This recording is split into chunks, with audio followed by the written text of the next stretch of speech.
ভাস্করদা, supreme কোর্টের নির্দেশ অনুযায়ী 27শে জুনের মধ্যে রাজ্য সরকার বকেয়া ডিএ 25% কি ফিরিয়ে দিতে পারবে? কি মনে হচ্ছে আপনার? এই পারবে কিনা সেই প্রশ্নটা তো 27 তারিখের পরে সেটা বুঝতে পারা যাবে, যেহেতু সুপ্রিম কোর্ট রায় দিয়েছেন এবং সুপ্রিম কোর্টের যে নির্দেশ সেটাই তো এই দেশের সমস্ত মানুষকেই পালন করার কর্তব্য। একটা গণতান্ত্রিক ভাবে নির্বাচিত সরকার, তারাও সুপ্রিম কোর্টের নির্দেশকে পালন করবে, সেটাই আমরা আশা করছি। আমরা এখনো পর্যন্ত আশা করছি যে 27 তারিখের মধ্যে অবশ্যই সুপ্রিম কোর্টের যে কথিত নির্দেশ, লিখিত নির্দেশ, সেই নির্দেশিকা অনুযায়ী রাজ্য সরকার তার পদক্ষেপ গ্রহণ করবেন এবং দীর্ঘদিন থেকে নিজেদের অধিকার বঞ্চিত কর্মচারীরা তাদের অধিকার পাবেন। এই যে সময়সীমা বেঁধে দিয়েছে সুপ্রিম কোর্ট, তো কি মনে হচ্ছে যে এই নির্ধারিত সময়ের মধ্যেই বকেয়া ডিএর 25% ফিরিয়ে দিতে পারবে, নাকি তারপরে অন্য কোনো পদক্ষেপ নেবে বলে মনে হচ্ছে?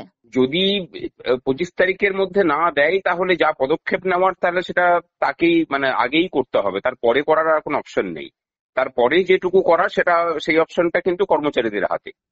সেখানে যেমন আইনগত ব্যাপার আছে, সেখানে রাস্তায় নামার বিষয়ও আছে। সুতরাং 27 তারিখের পরে সরকার কি করবে না করবে তার থেকে বেশি হচ্ছে যে আমরা কি করবো না করবো সেটা নিয়ে বরং রাজ্য সরকার ভাবুক। আর আমরা 27 তারিখ পর্যন্ত রাজ্য সরকারকে নিয়ে ভাবছি আর চাইবো যে সমস্ত কিছু পাওনাগন্ডা যা আছে সেগুলোকে মিটিয়ে দেওয়া হোক। এই ডিএর ব্যাপারটা শুধুমাত্র কর্মচারীদের বিষয় নয়, এই ডিএর সাথে সমস্ত স্তরের কর্মচারী, শ্রমিক, খেটে খাওয়া মানুষের মজুরির সম্পর্ক আছে। সুতরাং পশ্চিমবঙ্গের যারা খেটে খাওয়া মানুষ, তাদের যদি শ্রমের সঠিক মূল্য পেতে হয় তাহলে কর্মচারীদেরকেও তাদের বকেয়াটা সঠিকভাবে পেতে হবে, যে আদায় করার কাজটা সংগ্রামী যৌথ মঞ্চ চেষ্টা চালিয়ে যাচ্ছে। এখনো পর্যন্ত কি কোনো সদুত্তর এসেছে সরকারের কাছ থেকে? দেখুন, ডিপার্টমেন্টালগত ভাবে যদি জিজ্ঞাসা করেন তাহলে বলবো যে সেই রকম ধরনের কোনো আহ, মানে তথাকথিত ভাবে দেওয়ার মতো প্রস্তুতির মতো কোনো কাজকর্ম সেভাবে কিন্তু এখনো পর্যন্ত হয়নি। কিন্তু এগুলো করতে খুব বেশি সময়ও ব্যয় হওয়ার কথা নয়। জানি না সরকার কি করবে, তবে ওই যে বললাম যে যে কাজই করুক না কেন, যদি না দেয় তাহলে জানবেন যে পরবর্তী পদক্ষেপটা এই সরকারের পক্ষে খারাপই হবে। তার সরকারের যা খারাপ হয়েছে এখন, তার থেকে খারাপই হতে চলেছে। আর হ্যাঁ। হুম। এই কথাটাকে একটু বন্ধ করতে হবে যে সরকারের আর্থিক সংকট আছে। সরকারের কোনো আর্থিক সংকট নেই। এই সংকটটা সম্পূর্ণ রূপে ছড়ানো, বাজারে ছড়িয়ে বেড়াচ্ছে সরকার।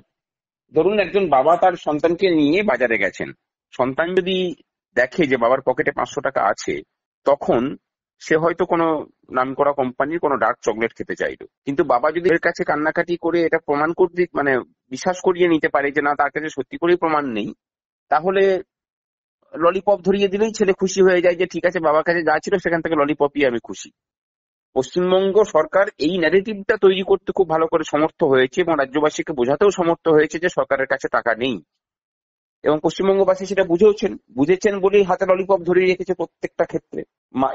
যে মায়ের ছেলে পিলেদের চাকরি পাওয়ার কথা এবং সেই চাকরি পাওয়ার মধ্যে দিয়ে তার পরিবারের সমৃদ্ধি ফেরার কথা, সেই মাকে লক্ষ্মী ভান্ডার নামক ললিপপ নিয়ে সন্তুষ্ট থাকতে হচ্ছে, কিছু করার নেই। আচ্ছা, এরই মধ্যে রাজ্য সরকার 3টি ধাপে 7,500 কোটি টাকা লোন নিয়েছে। কি মনে হচ্ছে এই যে বারংবার লোন নিচ্ছে রাজ্য সরকার, শুধু কি দিয়ে দেওয়ার জন্য, তৎপরতার জন্যই কি, এই নাকি লোন অন্য কোনো নেওয়ার কাজের সাথে জন্য? দিয়ে দেওয়ার কোনো সম্পর্ক আছে বলে আমি অন্তত বিশ্বাস করি না। এটা খুব পরিষ্কার কথা। দিয়ে দেওয়ার নির্দেশ না হয়তো এই 16ই মে হয়েছে, তার আগেও এই বছরেও দেখুন যে কতবার এই সরকার খোলা মার্কেট থেকে লোন নিয়েছে। সুতরাং লোনের সাথে ডিএর কোনো সম্পর্ক নেই। আর এই 25% দিয়ে দেওয়ার জন্য এই সরকারকে লোন নেওয়ার কোনো প্রয়োজনীয়তা আছে বলেও মনে করি না। আচ্ছা, এরই মধ্যে বিকাশ রঞ্জন ভট্টাচার্য, ফিরদৌস আমিন তারা কিন্তু বলছেন যে দিয়ে দিতেই হবে, নাহলে আদালত অবমাননা করা হবে। আর আপনি এই বিষয়টিকে তাহলে কিভাবে দেখছেন? হ্যাঁ, না দিলে তো আদালত অবমাননা তো হবেই।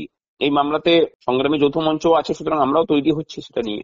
একদমই বলতে গেলে আজকে 23 তারিখ, আর মাত্র হাতে গোনা 4টা দিনের অপেক্ষা।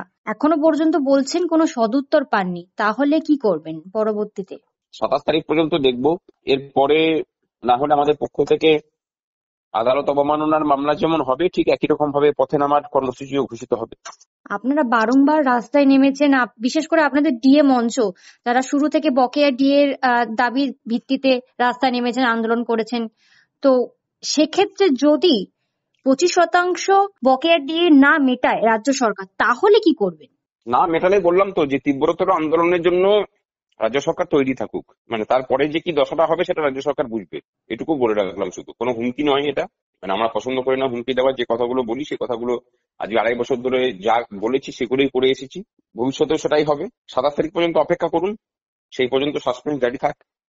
চাইবো যে রাজ্য সরকার সুপ্রিম কোর্টের নির্দেশ মেনে সমস্ত বকেয়া মিটিয়ে দিক।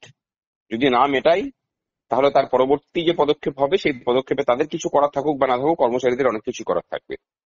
তাহলে সরকারের পক্ষে আস্থা রাখছেন এই কটা দিন?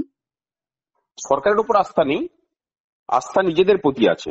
সুপ্রিম কোর্ট যখন বলেছে যে 25% দিতে হবে, তার মানে সুপ্রিম কোর্ট স্বীকার করে নিয়েছে যে ডিএটা আমাদের অধিকারের মধ্যে পড়ে। মানে এটা যদি মেনে না নিত তাহলে 25% দেওয়ার কথা বলতেন না। আমরা জানি যে 100% দেওয়ারই অর্ডার হবে, সেটা ভবিষ্যতে হবে।